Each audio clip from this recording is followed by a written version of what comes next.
दोस्तों, मैं डॉक्टर दीपा आप सभी का अपने चैनल पे बहुत बहुत स्वागत करती हूँ। सबसे पहले आप लोगों को ढेर सारी शुभकामनाएँ रक्षाबंधन की।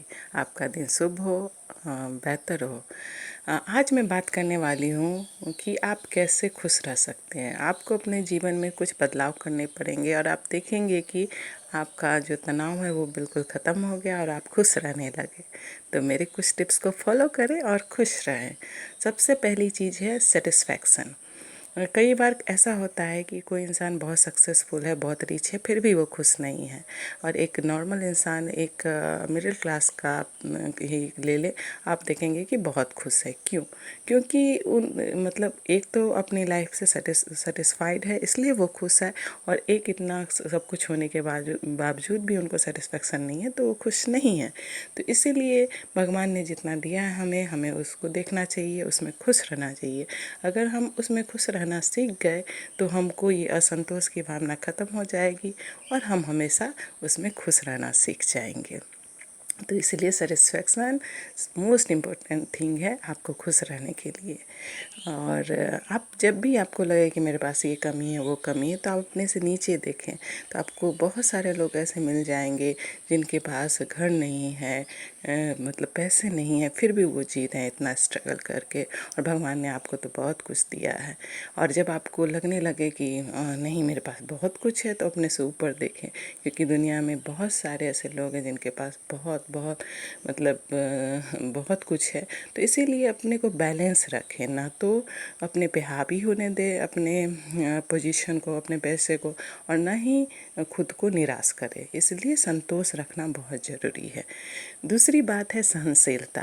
अब हमारी ज़िंदगी है तो कभी अच्छे पल आएंगे, कभी बुरे पल आएंगे, कभी खुशी होगी, कभी गम होगा। तो इसीलिए हमें उन सारे सिचुएशन को सहनशीलता मतलब से उस सिचुएशन को पार करना होगा। और सहनशील बनने से आप जो है इस हर चीज़ को मैनेज कर पाते हैं सही से। आपके सराउंडिंग में बहुत से ऐसे लोग होंगे जो आपको इरिटेट करेंगे, आपको दुखी करेंगे, लेकिन आप अगर सहनशील हैं तो आपको इन सब चीज़ों से कोई ख़ास फ़र्क नहीं पड़ेगा। इसलिए अपने आप को उसके अनुसार, सिचुएशन के अनुसार टॉलरेंस रखें। और अगर आप में सहनशीलता रहेगी तो आप उसको भी आराम से पार कर जाएंगे।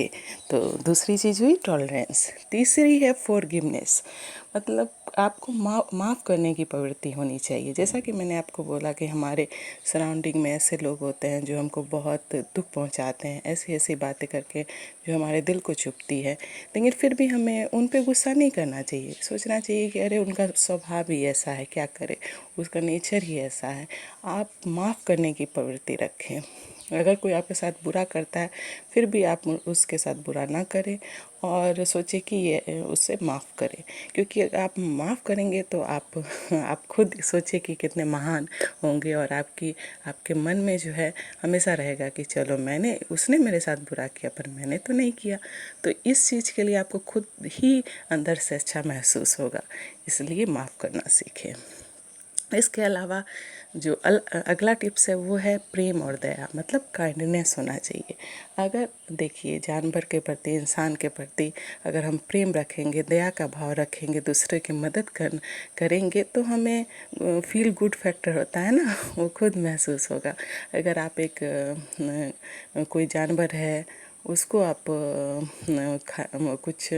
उसका केयर करें, या कोई इंसान भूखा है उसको खाना खिला दे, या कुछ भी आपसे जितना हो पाए उतना ही करें, तो आप देखिएगा कि ये आपको ढेर सारी खुशी देगा। क्यों? क्योंकि आपको लगेगा कि आपने कुछ तो किया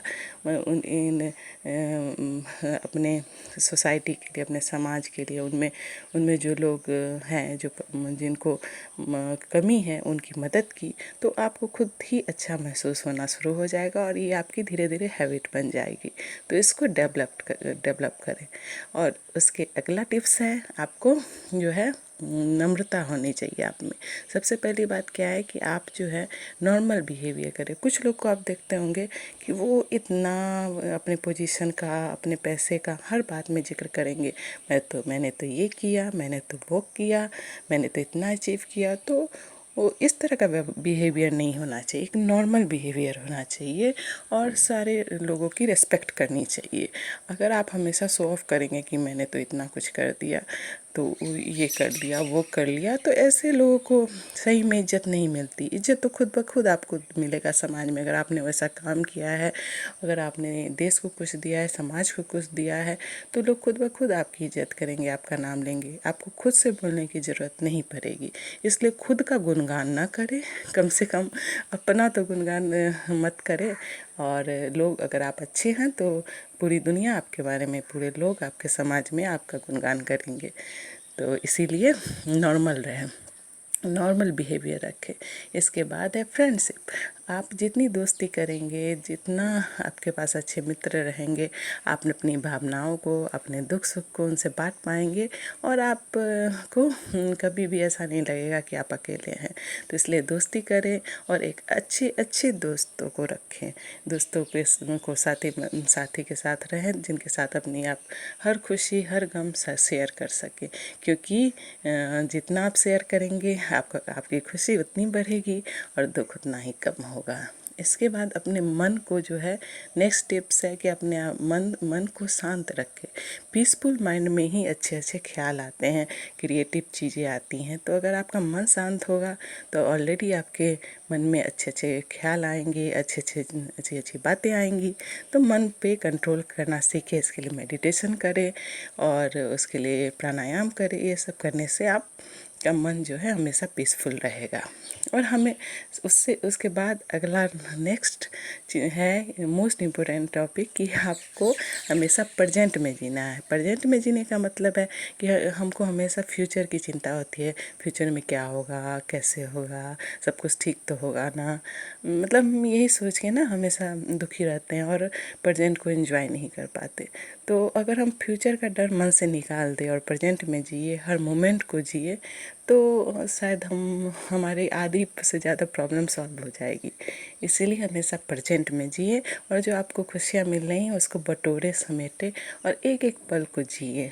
इसलिए फ्यूचर का देखिए, भगवान के हाथ में है हमारा फ्यूचर, हमें कुछ नहीं पता कि हमारे साथ क्या होगा नहीं होगा, ये सब भविष्य के गर्त में छिपा हुआ है। इसलिए प्रेजेंट में जिए और प्रेजेंट में ही अपनी खुशियों को बटोरे, फ्यूचर के बारे में ना सोचें, क्योंकि वो आपके बस में है ही नहीं, तो फिर क्या सोचना। और सबसे लास्ट में सबसे इम्पोर्टेंट थिंग, बी स्पिरिचुअल। अगर आप क्या करें, भगवान पे आस्था रखें और भगवान ईश्वर पे विश्वास रखें, आप पूजा करें, भगवान को याद करें और आपको आप भगवान से बातें करें। आप देखेंगे कि सही में ईश्वर तो है ही, और वही उन्हीं की इच्छा से एक पत्ता तक खिलता है। तो हमारे जीवन का कंट्रोल भी तो उन्हीं के हाथों में। तो उनको तो आपको ध्यान देना ही चाहिए। भगवान ईश्वर का ध्यान करें और अपने रूटीन में शामिल करें कि आधे घंटे ही कहीं सही हम ईश्वर का ध्यान करेंगे और उनकी क्या करें, आराधना करेंगे। और ये सब करने से आप देखेंगे कि आपकी ज़िंदगी में ढेर सारी खुशियाँ बढ़ गई, आप खुश रहने लगे और जो है प्रेजेंट में जीने लगे। और आप ये दोनों काम, ये सारी चीज़ें करके खुश रह सकते हैं। Thank you so much. मेरे चैनल को लाइक करें, सब्सक्राइब करें। Thank you.